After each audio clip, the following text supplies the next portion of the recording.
I want to record a prophetic word as received this morning from Nicole. The reason I wanted to recording it because I want to send it out as soon as possible. In the past few days, I feel the Lord has been very active, and many things converging together. I don't want to miss the time, and I think to preface that or bring some little bit detail to that is I think the Lord impressed on me, even at the time, that November 17th will be a very, very important day, as turned to be, for me at least. And then he said November 18th, something new going to start it.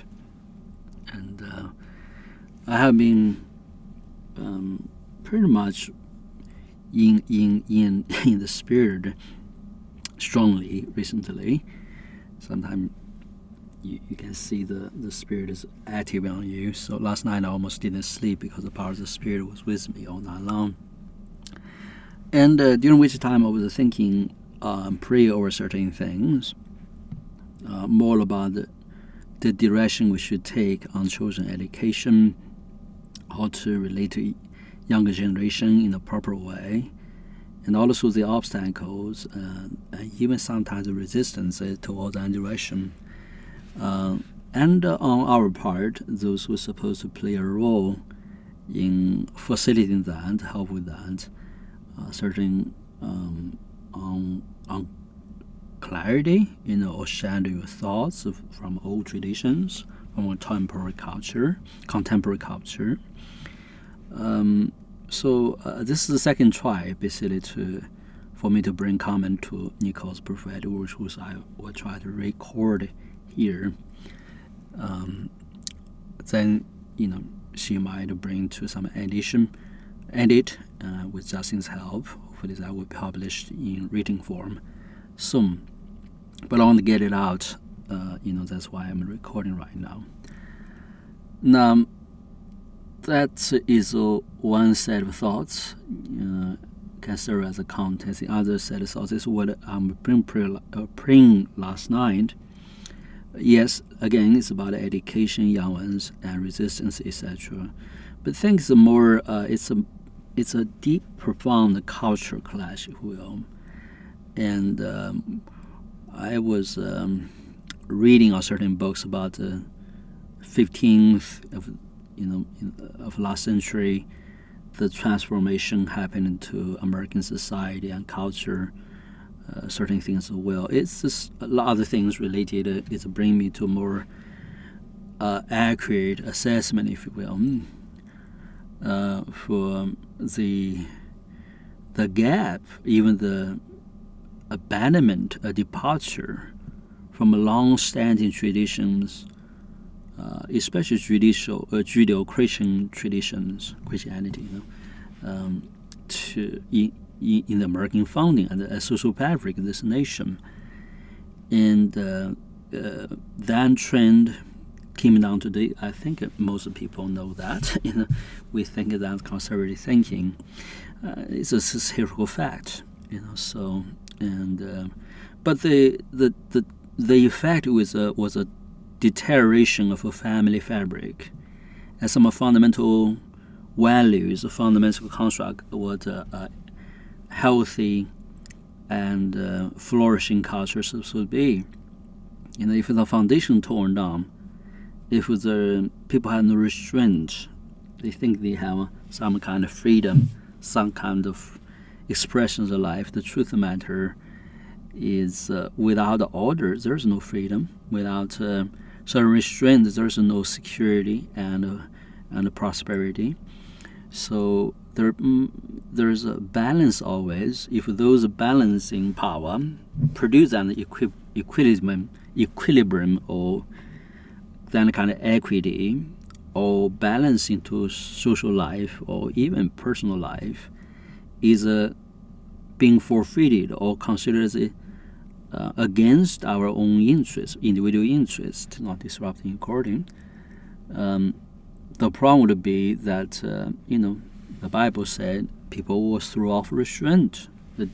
Eventually the devil will, that spirit lawless will take. So that has been the trend, I think, currently is a great stride in this nation or the world, with other complication for sure. But the culture norm speaking, those traditional formation for society now is considered as archaic or oppressive or not healthy, or sometimes even at enmity with the real happiness or real interest for mankind in general. That is such a more than a short-sighted but a self-destructive way of thinking. And firstly, we as a leadership, a culture enforcer or educators have fallen into trap and sometimes even become leading voices to voices out, so I don't want to comment on those things in contemporary language or about contemporary phenomena. The only point I'm making, those have huge bearings on us as a small group of people set apart by God in perceiving the lens we use or perspective we take to evaluate what is good for the younger generation, what it means to have a family, have a community, have a generation become a blessing, the helper for the flourishing of the young generation. I don't think many has a serious reckoning about that. If anyone really do a serious reckoning, we're going to have a very sober time and even repentant time, because the default we have subscribed to all the pressures, all the I don't want to use the word seductive, but it's the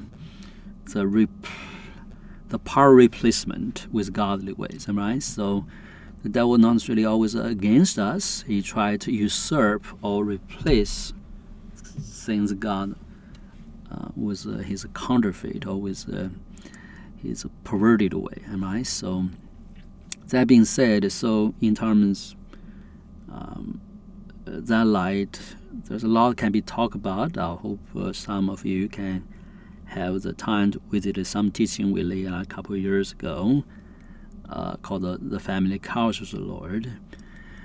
But in practice, right now we come, Dan said the teaching was given in time in order to prepare us for some time like this, that young people in our midst begin to grow up, and we have a need to departure with a certain set of ways of being elders, parents, or whatever, community leaders, whatever, God educators, for the younger generation, begin to shift gear, ready to examine the landscape where we are and what God entrusted us with, and to prepare those vision, the vision and the grace and the understanding into our midst. Anyway, in the first trial, the comment on Nicole's word, I shared certain same resistance, at least a lack of understanding of the things that pertain to this situation are things God, the very reason God singled us out, the very reason God called us to have a blessed opportunity to be, helper for the young generation. We talk about lay down our life. In what way, for what purpose we're laying down? I don't think many actually seriously examined what that means. We can lay down for life for many causes, for many purposes, for many reasons. But God don't want to do that. He does not want us to aimlessly or foolishly or purposelessly or unenlightened, in unenlightened ways to lay down our life. He wants to lay down our life for a particular reason, to set ourselves aside into something that is peculiar and holy unto Him.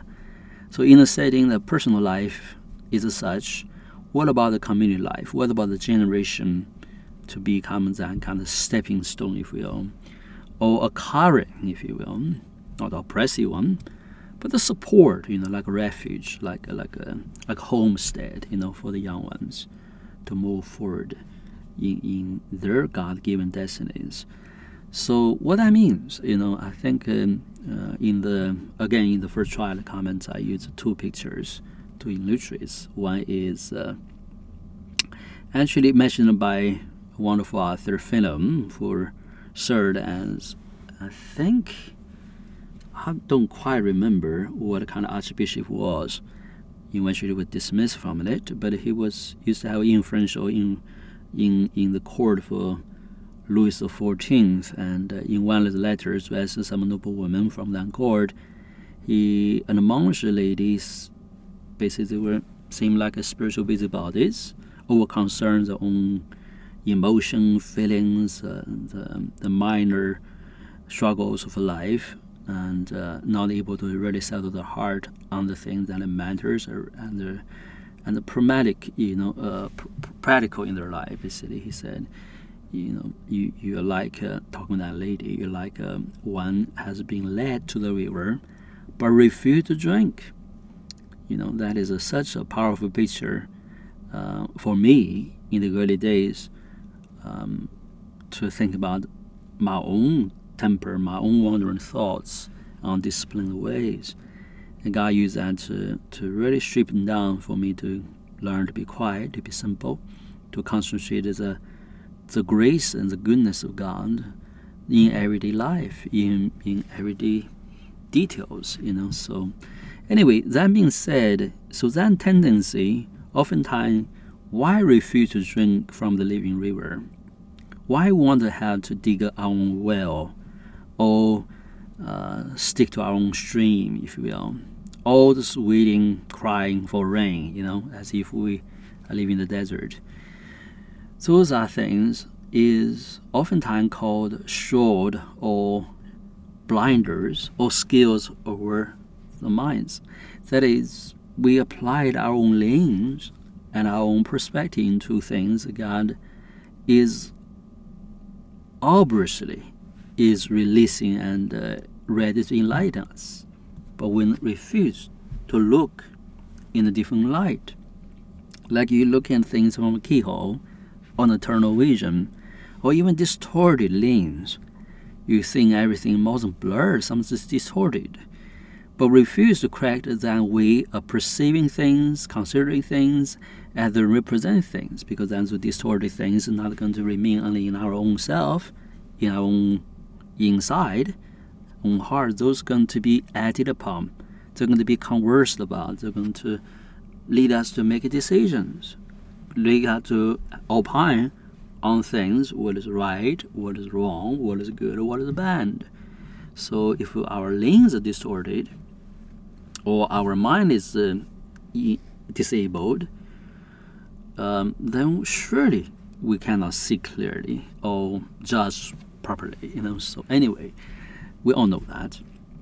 But some fundamentals, some serious matters, substantial things of God, just not give us a lot of allowance to make a mistake like that. For example, unchosen education, in the pressure and the allurement of contemporary society or the culture of the day. And, what do we do? And we have to have some reckoning in our own heart to recognize the limitation and the incapability of us, some of us as young parents, to truly able to handle that in the individualistic way or in personal quarter. This is not a rebuke to any parent per se. I'm saying this, however, is the default often we apply to envision the younger generation what they're going to look like. And from that point of view, we will, whatever elements of blessing God, try to do a patchwork, right? To fix a puzzle. Now, that realm of thinking, that realm of efforts in feeling the idea will be exactly busybodies, because we are living in the realm that already is a lost ground in God's evaluation. Anyway, I can talk a lot. Actually, with this topic, with the series called the Family Culture God in the past couple of years. So I hope you have time to listen to some relevant sessions. Now, the second picture I use is another picture, which is a serious challenge for many. Now it's evidence and become consequential for many's walk and relation with us.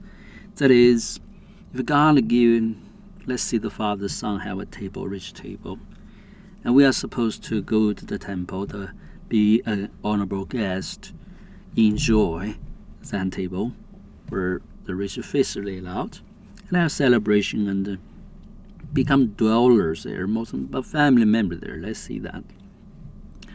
So if first thing, we don't think the food is good, or of our own appetites, surely that's not appealing to us. And God invited us. He said it's good feast. We even approaching the door, we even smell the food, but it's not life to us. It's rather death, stingy, bad. Then surely we will not have any desire to cross the threshold to become part of the temple life, am I right? The temple culture, basically. Well, that's what happened in many people.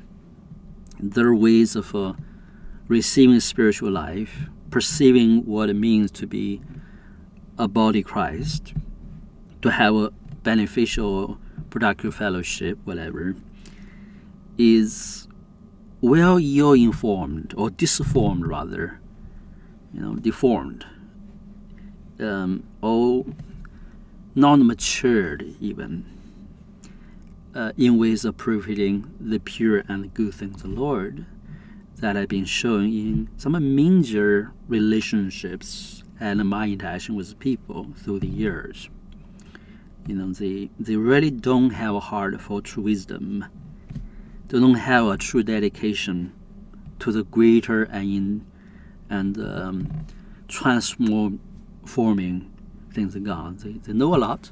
They even detect accurately.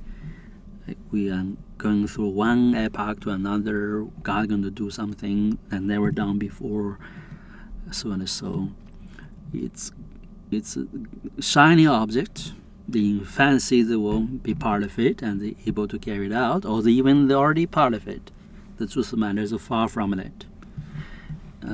Because in order to build those kind of things and become practitioners or even foreigners making way for those things, God always concentrates on the small, the fundamentals, the everyday things, the relational dynamic of relationships.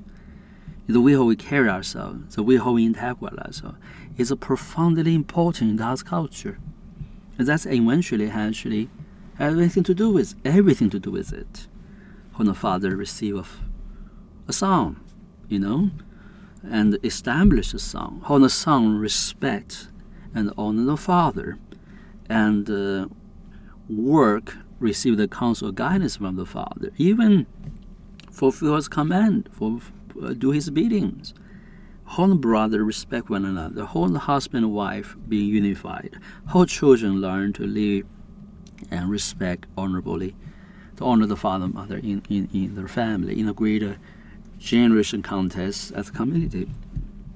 And those are profound things that cannot be just flow into it. So one generation to another just go with default. If God can do something, He's going to have to renew something. He's going to fundamentally change the dynamic how we do things. Now, how and when and in what discernible way or orderly way or strategic way, if you will, that can be laid out. I have not seen many fundamentally opposed and recollections themselves to do some seriously even thinking on these lines. Oftentimes Christians are the last one to think on those things because they presume they already got it. They have the Bible, they have fellowship, they have spiritual gifts, or have revelations. there certainly there was a flow into it. Actually, the secular world, people are thoughtful, insightful. They know history. They know how culture works, how trends of a society is formed and receded and then come about. They understand those things much better than we do. Anyway, that being said, I don't want to back to this point of in order to understand the food from the Lord's table is a good one, not a distasteful one, a poisonous one, or a repulsive to our taste. Right? We have to develop our own appetites. We have to understand what that kind of food is going to smell like, taste like. The second thing, even you have that ability and yearning and desire, is that means you instantly, or God's grace is all things ready, you're just going to be defaulted to be one of the honorable guests at the table. Well, obviously, the Lord never said so. He wants us to dress right, acting right, to carry a proper table manner, to honor and also work with huge joy and at the same time trepidation, with a fear and trembling. That's not obviously need to be. Why? Because those are holy ground. Those are the most wonderful things. Those are things God holds dear and precious in His heart. Who are we to treat with contempt and carelessness about those things? If we do so, what kind of influence will be, an example will be for the young generations? No wonder they will treat us with contempt, treat things God with disinterest and contempt as well. Unfortunately, that is, from a cultural point of view, from that place of honor and respect, understand the things of God, I see a huge resistance and a serious lack of decent effort to form those kind of relations in life. That doesn't mean we don't want to. We're ignorant. We never think those things are already laid out before us, and they were given us how to practice. The grace is already given. The pathways are laid out. The table already set. In a sense, not that I'm a little bit overstatement, but I mean that even the leadership as we are, some of us are, we don't know what the course we're going to prepare for. We don't know how the seeds are going to attach or what cars going to carry, but we at least know the picture or the vision of this order, and we're giving grace to most informed it, educated, discipled it rather, but actually imparted it. That's part of what the apostolic grace was about. It's to carry the kingdom culture into the midst of those who believe and receive their ministry. Now, that being said, let me move on. So this picture of a table. First, we have desire the food. Second, we have to get ourselves cleaned up, dressed right. Third, we have to learn gradually how to behave in a sense, or carry out the proper table manner around this fellowship. You can't just be your old self, doing your own things, think everything's going your own way because you're interested, curious, God's going to tag along. Those are childish thinking and totally alien to God's way of holiness. This way of order, authority, have authority always come with orders together. Anyway, the third thing is we understand these things are covenantal. What it means covenantal? It's like you sign a contract, you violate the contract, you have consequences. And if you fulfill the contract, which God never is unfaithful and unwilling, holding good things back from those He deems worthy of His blessing, He will always bless. The point is that sometimes we step inside our name, then we walk in a fashion as if those terms of contract is of our own dictation. We can change it. We can pray, we can argue, we can plead, we can whatever. We think God going to change the terms of contract for us. And this is trend, this foolishness, if you will, in approaching with God is permeated in contemporary Christianity. Even through history, we see that struggle. Man always try to bargain with God, try to kind of angle with God, and make shortcuts, and rather to study what embodied in the law, in the teaching of the Lord, and simply follow it, simply receive the benefit of it. My speaking is this: the contemporary Christianity, the foolishness of prosperity gospel, and the foolishness of a so-called apostolic or prophetic movement ahead of us, of this day and this, has inaugurated and still is very much without repentance, without serious reflection and reflection on their own this fault.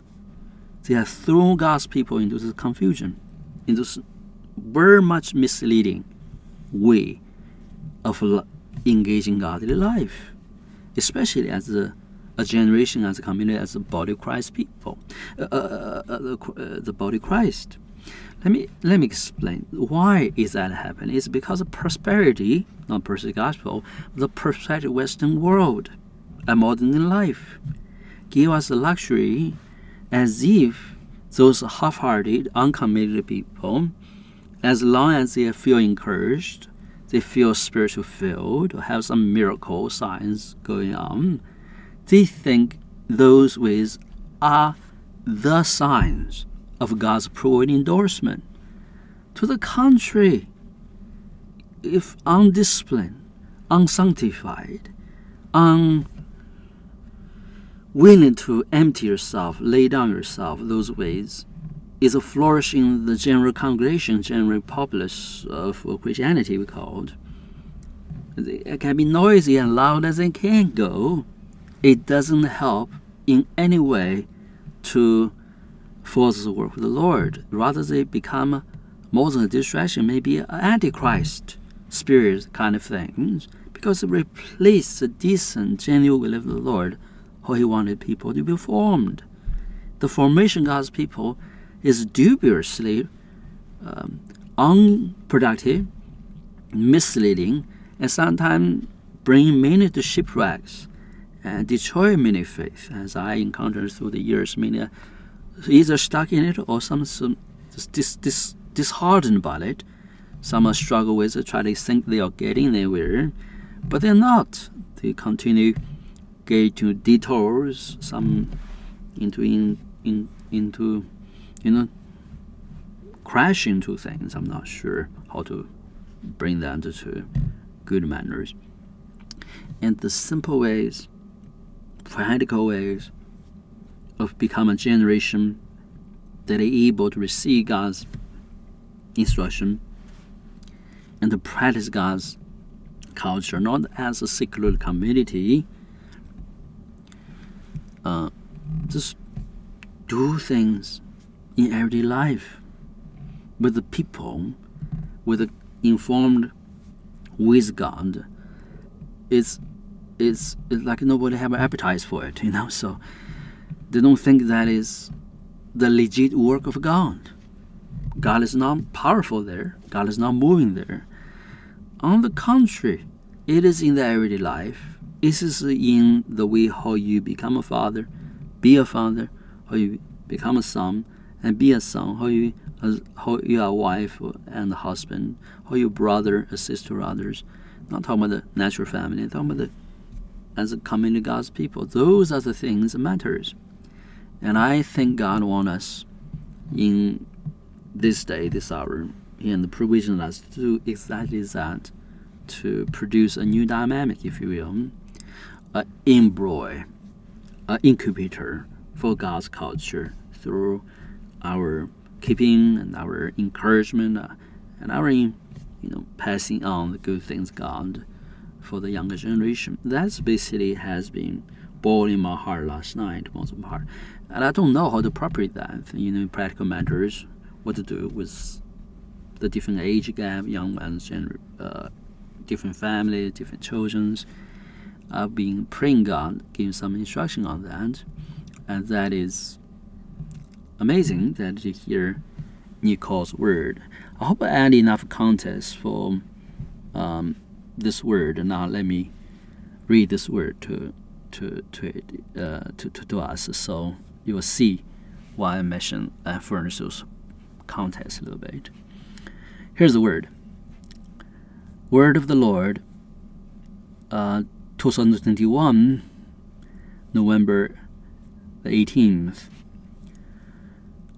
Prepare a heart life. Unseemly, the shadows will, the construct of a union. Those who sworn against the tying together, those who bound by life in me.